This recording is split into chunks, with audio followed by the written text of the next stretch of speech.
Let's go to Chelsea. That was a game on Friday. Took place. You can see the seagulls on the table. Matisse is a very, very smart guy. He didn't want to ruin his Valentine's, so he went out on Thursday night for his Valentine's Day meal. Right?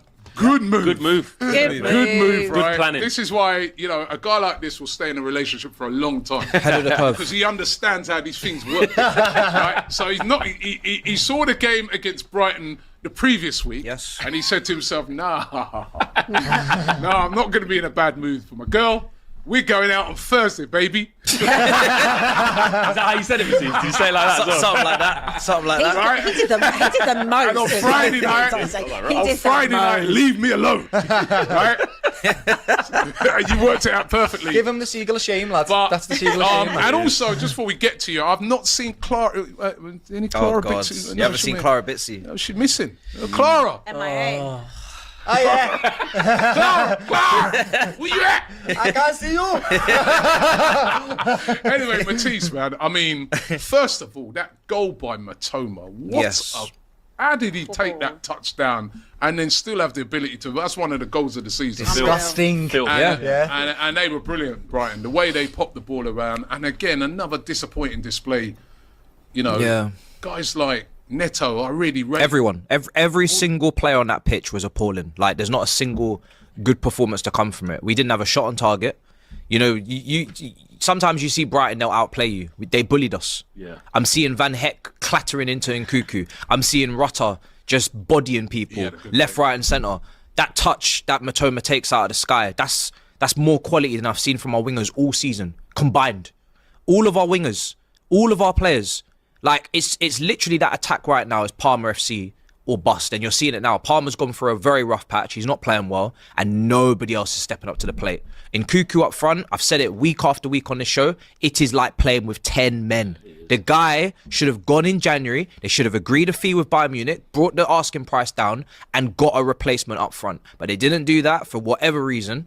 And the manager continues to say he's not a striker, but yet he has to play him up front now because he's not going to use one of the academy strikers.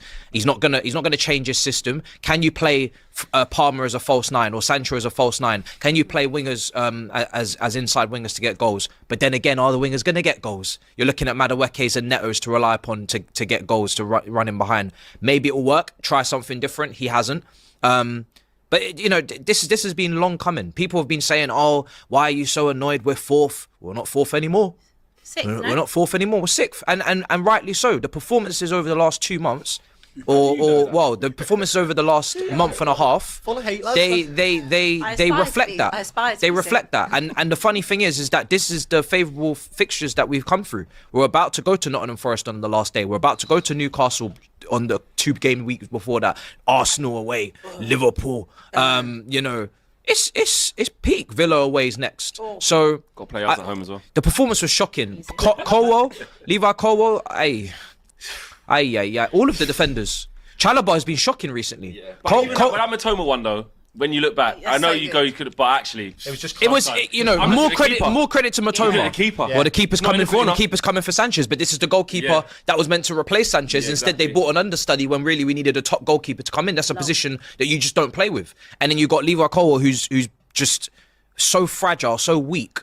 Just allowing himself to just get bundled over. It was arm to arm, shoulder to shoulder. It's supposed to be. Yeah, you're meant to be a centre back. Are we seeing a bit of a plateau? Are we seeing like? Well, look, I'm a big believer of the partnerships are very important at centre back. Right, you are as good as your partner, or your partner balances you out, and we don't balance out our centre back partnerships. Like, we have B side and C side centre backs playing next to B side, C side centre backs. How many times do you see Nemanja Vidic partner up next to a Phil Jones or Chris Smalling? How many times have I seen a John Terry partner up next to a Tal Benaim? You know what I mean? Like, you can make centre-back partnerships if the A side is that guy. Thiago Silva, I had it a couple of years ago. But when you start putting guys that are developing or still on the come-up next to guys that are not good enough, that's what you get. You get calamities. So I'm not really surprised there.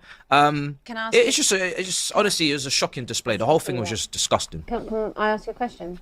You know, like, you loved the whole Jinky Majink, and he was in flavour of the month earlier this season. Jadon Sancho. He's been appalling. Okay. He's not taking any responsibility.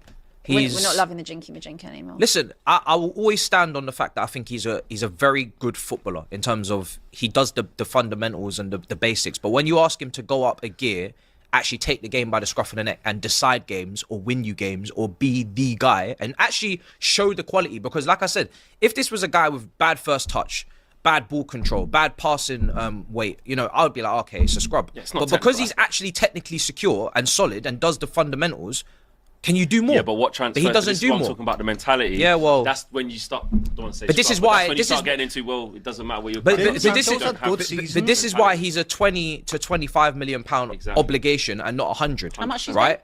And this is why he'll end up being a squad player at best and not a starter. No matter where. Well, I'm not gonna lie. I just noticed on Sancho, I saw something that I went. As soon as the camera went to the bench, yeah, because Madueke come off, I said, this guy ain't got his socks on. What was he? He was getting. I don't even know. I don't think I was watching at that point. Point, Yeah, I don't and think I was it watching panned that. and he was getting ready like bare slow, and I'm like, don't know about it. And then he's putting the thing like that. Cold. I was like, he ain't gonna run. He doesn't want it. I could just tell. You know, and then listen. Sometimes you can get a lot of unconscious bias from body. Like I don't not like to go, but I'm telling you, I'm only saying because I see it from experience. I just had a feeling like Brighton are on this. I don't know if he's gonna. And then you see some of the challenge that he evaded. Kind of just not getting stuck in. You look at the role in the second goal when just come out and slide. Yeah. He just kind of. And then the goal went in, and he just kind of. It's only because I've seen that. So I know that's because the technical side of it is fine. But let's not. Maybe it's La Liga. Maybe it's La Liga for him. 100%. Sun shining. Sun shining. Good climate, good weather. Go back to Germany. Be fine at Dortmund. Maybe it's La Liga. I'm not just. It's everyone. Everyone. Only Caicedo I was looking at. Okay, Caicedo gives a shit. Yeah, because he's running around. Yeah, but I'm telling you, if people think he's bad now with the striker, he will be next to go down. I'm telling you. That Nkunku thing was crazy. Like he's so bad. I couldn't believe He's so bad, but he can't play up there. I forgot he's playing. Yeah, honestly, same. What's his best position? He at Leipzig was playing in the front two, and he was the second striker. So he's kind of like a Xerxes type position, you could say. But what's happened here is because Chelsea last summer didn't sign a striker, even though they were linked with ones, but they didn't get it closed off. The manager and the club come out and say, oh, he's a striker. He's one of our striker options. We've got two in each position. I'm like, cool. Conference League, he's getting goals. I'm like, cool. When it comes to the Premier League and you're going up against the Websters, yeah, and the Van Hecks and the physical guys that are actually full-time footballers, not part-time, like in the Conference League, now can you actually play this position? He can't play this position. He's not physically. He doesn't inflict himself on the game enough. He's not cut out to play the role. But this is what happens when you spend a lot of money, but you don't actually look at the squad and make sure it's balanced. Oh, I've got Neto who crosses a lot. Do I have a striker that can head the ball? Oh, I've got Caicedo in midfield. But if he needs help, can I have someone else come in there and win tackles and interceptions? No. I haven't got a leader in this team. Oh, that's an intangible I might need. Oh, I might need a top centre-back next to all these young guys, next to Insamino and Achampong, who are playing under 21s, like, even though they were meant to be in this first team competing for minutes.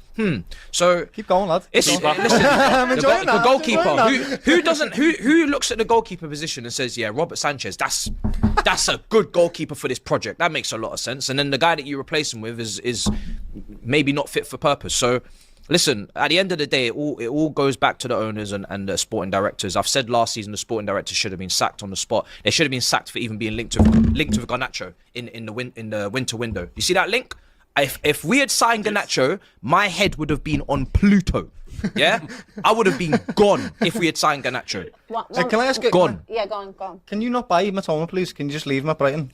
I don't want us to buy buy any more everything players from that is Brighton. Brighton. Yeah, leave Brighton But can you alone. just You leave might alone. just buy Brighton. Leave Brighton alone. Like, how many more players do we? But your balance sheet's very good in terms of net spend, how much Yeah. money.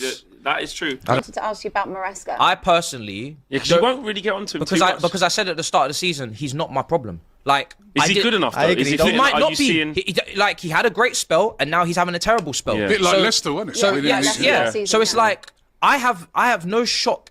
There's no shock in me if Maresca isn't good enough because I said at the start of the season he was fast. You're not banging the drum to No, be like, this is he the came guy, from yeah. Leicester.